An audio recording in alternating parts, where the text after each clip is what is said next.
Hi, I'm Virginia Davison, and welcome to my shellac plate demo.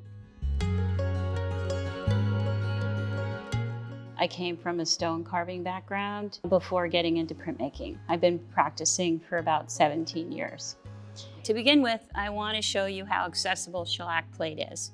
All you need to do to get started is to buy some plain or amber colored shellac at Ace Hardware and purchase some mat board. And that's pretty much it, and some foam brushes. And then you prepare your plates. You basically scratch the surface. And why you do that is so that the ink, like an etching, can go into the lines of the plate. Here's an example where I've scratched a lot, and so that'll be darker than the areas where it's just linear. You can use an X-Acto knife. There's all sorts of etching tools out there.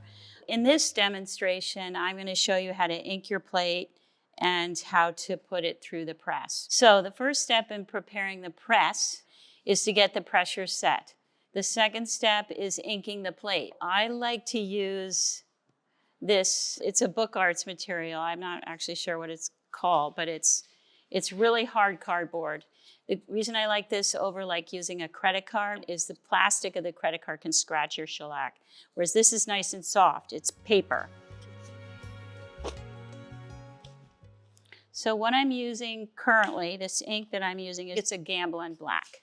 So it's an oil base. It is an etching ink. You want an etching ink because it's stiffer than like a monoprint ink. A monoprint ink is looser because it's not going into the crevices, it's going across the surface of the plexi. You want a stiffer ink for shellac plate, like an etching, so that it gets stuck in the little, in the little areas that are scratched away. So what I do is I take my piece of cardboard and I get a bunch of this ink on there. Not too much, but just enough. This has been inked once already. And gone through the press, so that's why it looks pretty dark. But I'm going to re-ink it, so because it can only go through the press once.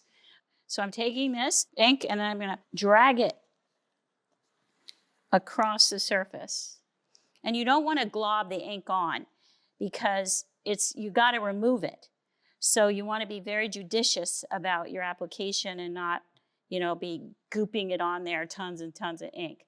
I'm putting a lot of pressure on the plate, using this to bear down so that the ink goes into all the little nooks and crannies and etchings lines. So you want to go over it multiple times, and you really have to bear down. So if you lift weights, great. It helps your printmaking. And then you want to take a clean edge and remove as much as you can before you use the newsprint. So I'm going to get another one because that's pretty dirty. As you can see, it's very effective at cleaning the initial phase of cleaning off your plate. Again, you'll see a lot of ink gets globbed onto the edges of the plate, which is what you want to remove before you put it through the press. So I use this rubber shelf liner that you can get at any hardware store.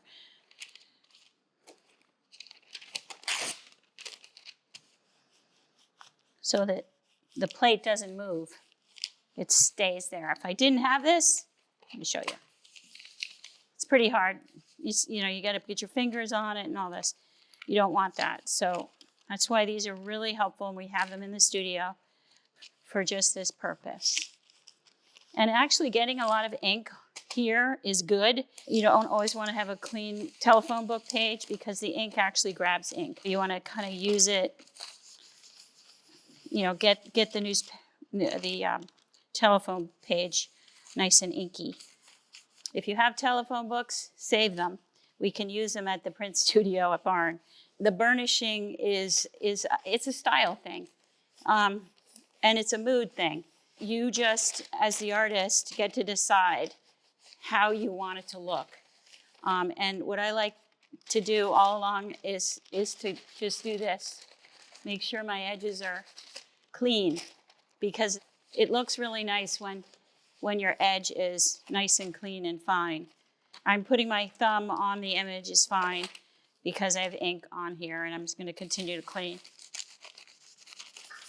And you can see there'll be areas that are starting to be lighter than other areas, which is the tonal quality that I'm after.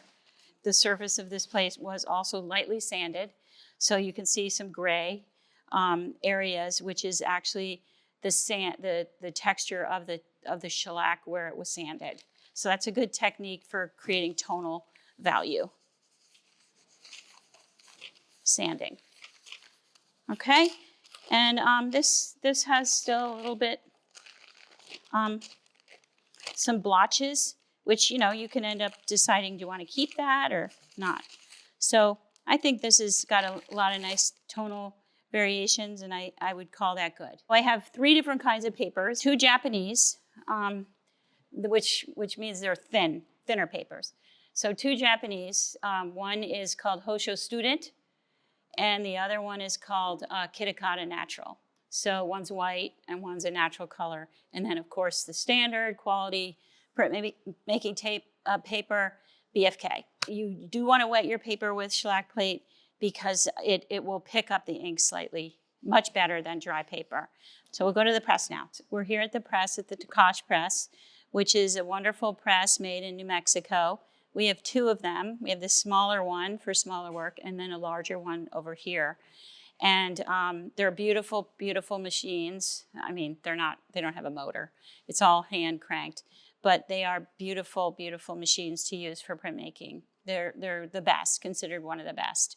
So I've got my little Buddha woman on the press bed, which is gridded and numbered.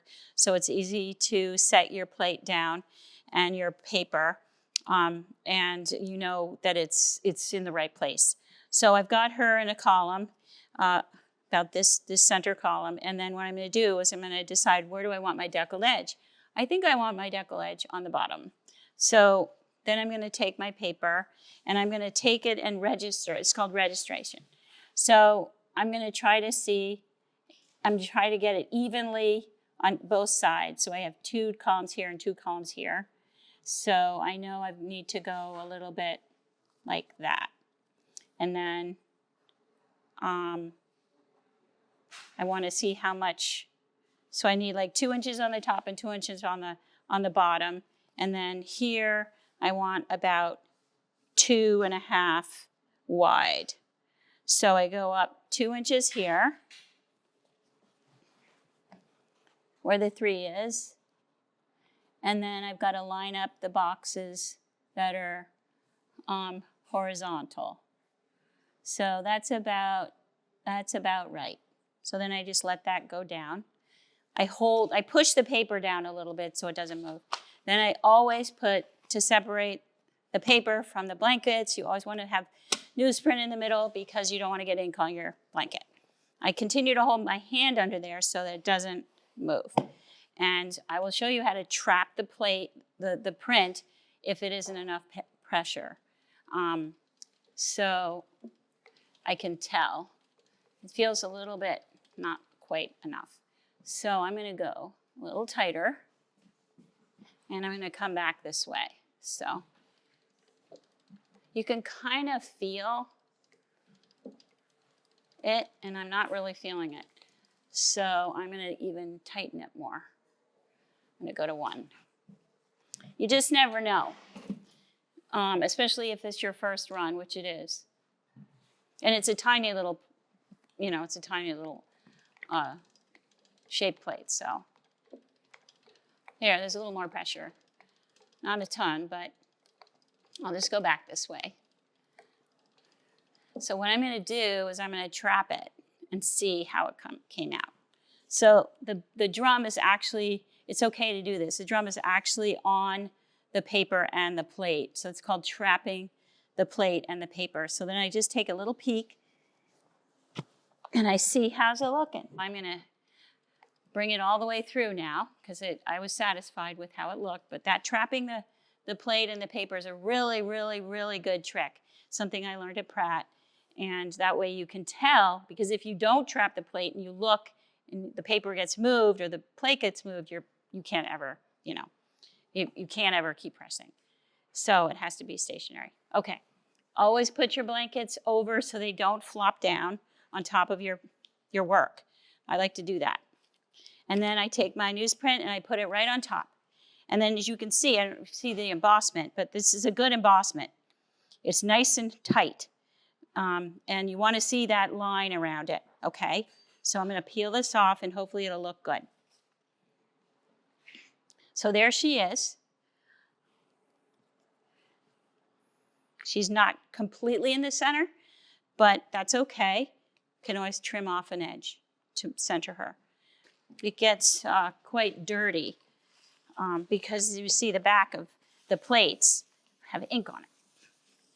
So you always want to make sure, and then when you're done, you always want to clean it before the next person uses it as a courtesy to them. So they don't have to do that. Okay, so here we go. This is this little guy, and I'm not really sure which way. I think he goes like that. So 2.5, 2.5, and 2.5. So it's 2.5 and 2.5. So we've got a square, basically. Oops, look at that. I got ink on my elbow, and now it's on the paper. So we'll just not worry about that. The other side's fine. That's why it's nice to have two sides to paper. So this is about 1 inch on each side, or 3 3/4. And then here, I'm just gonna eyeball it up to 5. Okay, so 3 3/4 and 5 is about right. Again, I push down because the dampness will stick to the shellac plate better, and then the paper doesn't move. Okay, last one here, gang. Let's hope it's a good one. Thank you for watching my video. This has been a lot of fun. I hope you've learned something and you will want to come to my class. Voila! Now that I'm happy with. I can go home and feel like I got at least a good one good one. Good luck, and all your art making, keep it up.